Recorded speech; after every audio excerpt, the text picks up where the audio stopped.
abriéramos las puertas y de verdad tuviéramos miembros. Como proyectos siempre hemos tenido cosas como esto es la filosofía del colectivo, aquí nos vamos juntos unos cuantos que nos gusta escribir, vamos a intentar potenciar que todo el mundo escriba. Siempre vosotros lo sabéis, habéis tenido todo el mundo algún periodo de bajón, ¿verdad? Esa época que escribía y dejaba de escribir, bueno pues el colectivo, su función principal es que cuando alguien está en esa época de bajón, siempre tiene 2 o 3 moscardones al lado de la oreja diciéndole, oye, apúntate a este concurso, tenemos una antología, tenemos esto y lo otro, para intentar motivarla a que escriba. De los proyectos que teníamos, este fue el primero que salió. El primero era otra antología que también hablamos con una editorial de Sevilla, lo que pasa es que realmente nunca nos llegó a traer ese tema. No era... La editorial habló con nosotros. La editorial nos dijo una temática, pero bueno, ni teníamos la cercanía que, por ejemplo, con Saco de Hueso, yo conozco a Cachi hace muchos años, ni realmente tampoco nos llamaba la atención la temática.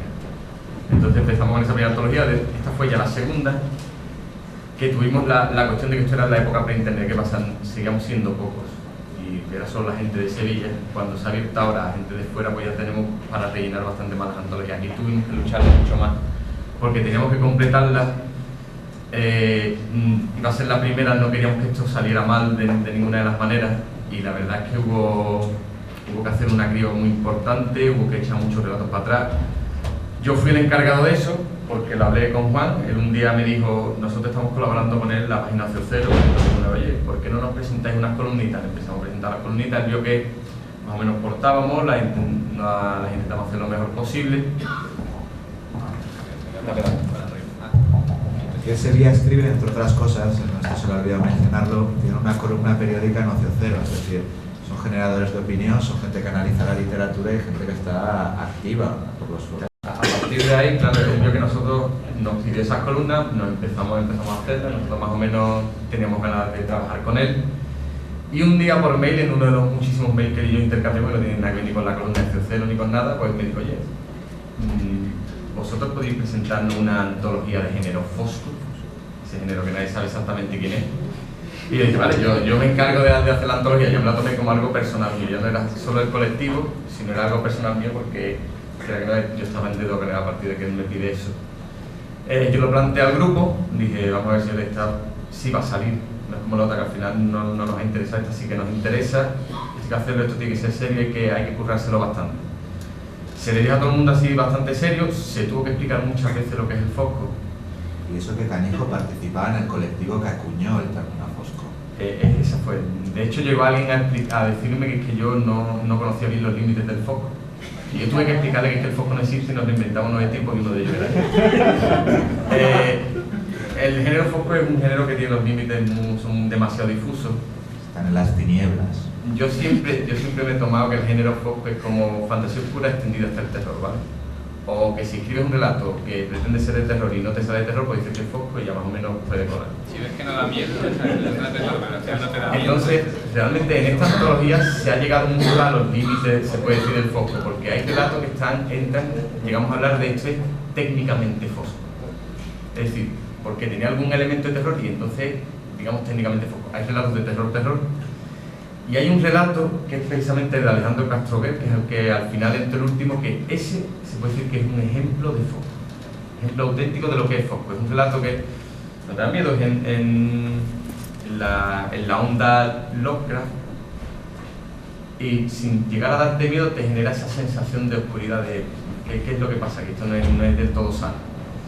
La antología son 8 relatos, se echaron, aquí hay 8 relatos de 30 y tantos relatos mezclados, o sea, a todo el mundo se le echó mínimo un relato, por eso incluso alguna pequeña discusión conmigo. Y se intentó también elegir relatos que mi objetivo era agradar a los que nos habían pedido la antología. Yo sabía más o menos sus gustos. Yo con ella había hablado de lo que es el fosco, él incluso alguna vez me comentó que también había tenido problemas a la hora de explicar lo que era el fosco. Yo tenía muy claro que esto tenía que ser mínimo técnicamente fosco. Yo podía defenderlo cuando él me dijera, oye, este relato no es fosco. Y yo sabía cómo discutir con él que si era fosco y que me lo tenía que meter en la antología. Y bueno, de esos 8 relatos, ya de hecho tocan todas las temáticas, los hay más o menos de terror, los hay más o menos fosco. Y lo más importante decir es que los miembros de Sevilla Escribe, de los que estoy aquí, a la mayoría se puede nos conocemos por foros, ¿vale? Yo conozco Víctor Mancha, Juan de Vic, a la mayoría de vosotros me habréis cruzado alguna vez por foros, nos habremos cruzado por antologías, nos habremos cruzado porque todos más o menos nos movemos en el mismo círculo. A los autores que están aquí de Sevilla Escribe les habréis leído relatos en muchos sitios, ¿vale? Hay varias antologías en las que está cada uno, todos tienen la suya. Esta es la antología en la que hemos dicho, en esta tenemos que quedar bien. O sea que si os ha gustado algún relato de nosotros, que sepáis que aquí, en los relatos que están aquí, como mínimo igual de bueno. A lo mejor hasta no ha salido uno, a lo mejor hasta no ha salido uno, pero como mínimo sería igual de bueno porque se ha puesto, porque ya no era solo el orgullo personal, sino que es que queríamos quedar bien como colectivo. Era nuestra carta de presentación y además era cuando éramos muy pocos. Ahora tenemos más gente, podemos tirar de más recursos, aquí teníamos que tirar lo que teníamos y esto tenía que salir bien sí o sí, teníamos que esforzarnos al máximo. Lo que quedó gente fuera, no penséis que están ahí 8 relatos, pero... De los 8, no, son 8 relatos de los 32 que se mandaron. Ahí había 11 o 12 autores posibles. Además el desafío era doble, porque Sevilla Escribe no es un colectivo de literatura fosca, aunque pueda pensarlo alguien, es un colectivo de literatura general. Que les pusimos un poco la zancadilla para atraernos autores que están triunfando por muchos lados, tienen sus novelas, ganan sus concursos, y queríamos que ellos también pues, nos trajeran una bandera a Sevilla de qué es el género fosco. Sí, ahí todos hemos estado por otros sitios y demás. Pero es que también, esto fue en su momento cuando nos lo tomamos como lo que he dicho, era que no era un reto personal primero por mi parte, yo tenía que dar bien contigo. Media se dejó la vida. Yo sabía que es lo que quería, conocía a varios de los editores y sabía más o menos por dónde iban a su gusto y tenía que conseguir que relatos que les gustaran, que nos parecían a nosotros buenos y que además cumplieran con eso de género fosco. Creo que se ha cumplido. Entraron en principio 8 relatos, uno cayó, luego volvimos a meter otro, que es ese ejemplo del fosco. Me acuerdo cuando me llegó, había un nuevo miembro de Escribe, hablamos, oye, vamos a ver si este hombre nos puede traer algo que al final nos ha quedado un hueco. Y cuando yo vi ese relato dije, vaya, un ejemplo de fosco auténtico, tiene que entrar sí o sí. Al final lo conseguimos y esta es la antología que tenéis. A mí me gustaría hablar de la portada. A mí personalmente me gusta mucho, esto es una foto del interior de la Catedral de Sevilla, ¿vale? De un rinconcillo que le ha buscado. La portada de nuestro amigo José Manuel Nogales, es el ilustrador, digamos, oficial de Sevilla Escribe. Para cualquiera de nuestros proyectos, lo primero que se le pregunta es a él. Es también el que hace el diseño junto con Eva de la revista Generación Cero, que hará próximamente el diseño de la biblioteca Fosca. Y bueno, digamos que nos encanta cómo trabaja, y cuando trajo las primeras ilustraciones que trajo, había alguna más, y luego trajo lo que es esta foto. La foto solo, no nos trajo la ilustración. Nos encantó directamente. Le dijimos, esto lo queremos en la portada. Es lo que queríamos que no saliera sangre. Que no saliera sangre, que fuera simplemente fosco. Y sevillano. Lo que pasa es que la sevillanía realmente está escondida, porque yo creo que poca gente, incluso gente de Sevilla, no sabe que esto es de la Catedral de Sevilla. Yo de hecho pensé que era Granada. Está también muy retocada la foto. Eso es, luego ya él la trabajó, nos la hizo, bueno, la verdad es que quedamos encantados del trabajo. También Cachi nos dijo que les había gustado bastante lo que es la ilustración.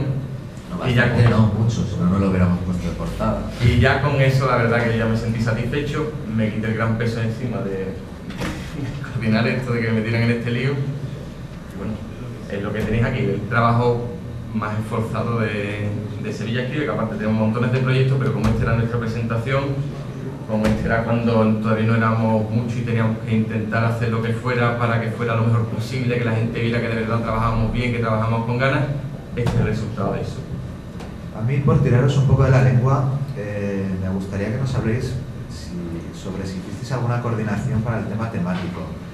Porque encontramos relatos que son de género fosco realista, como La Ganga de Juan de Dios Garduño, tu propio relato, incluso el de Miguel Cisneros. Encontramos otros que van más por el tema de ciencia ficción, como Ese entierro en vida que nos presenta Ángel Vela, o esa space opera de investigación detectivesca, decimonónica, que es uno de los relatos, casi novela corta, más raros que he leído y más foscos, a pesar de su rareza.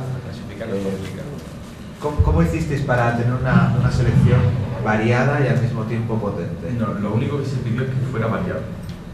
Yo cuando lo elegía empecé a mirar los relatos, yo quería que hubiera de todas las... Bosques siniestros tienen su atracción por el... que porque sea oscuro, que tú utilices elementos de terror, pero no los utilices para el terror.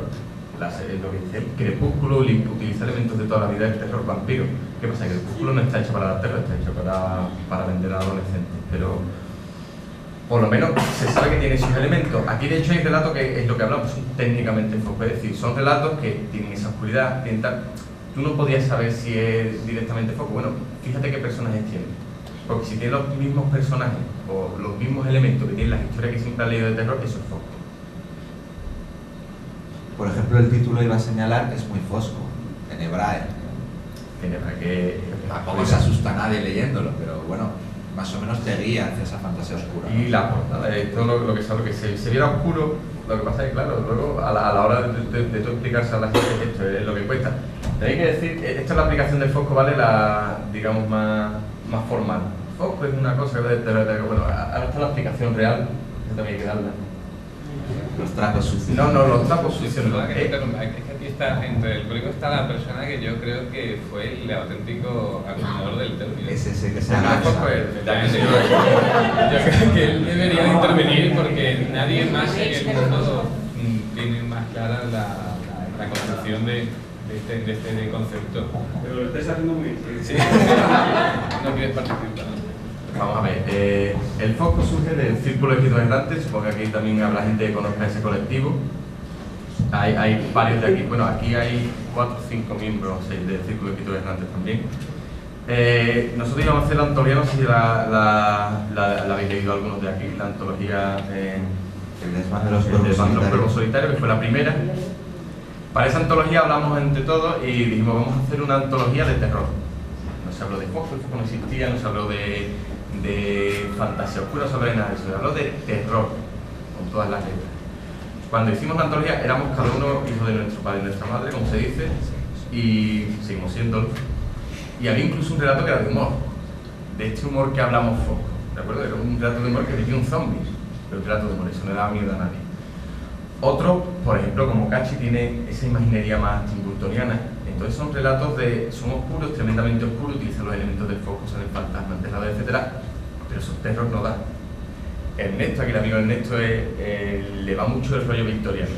Entonces tiene muchas historias que o son ambientadas en entornos victorianos o son directamente, tienen esa misma dicción, tú te los lees y parece que es un relato victoriano que está ambientado como el que está aquí en el espacio. Era también un relato que en su época hubiera sido un relato de terror. Yo me he leído un montón de relatos, todos los que lo habremos leído, del siglo XVIII y siglo XIX, que te los lees y dices, bueno, esto es terror en esta época, ¿no? Esto le daría miedo a los chiquillos de aquella época, hoy en día esto no dice nada. Cuando juntamos esa colección de relatos, a nosotros nos gustaban los relatos. Digo, una antología que está bien, nos ha salido bien, era lo que pretendíamos, pero ¿qué pasa?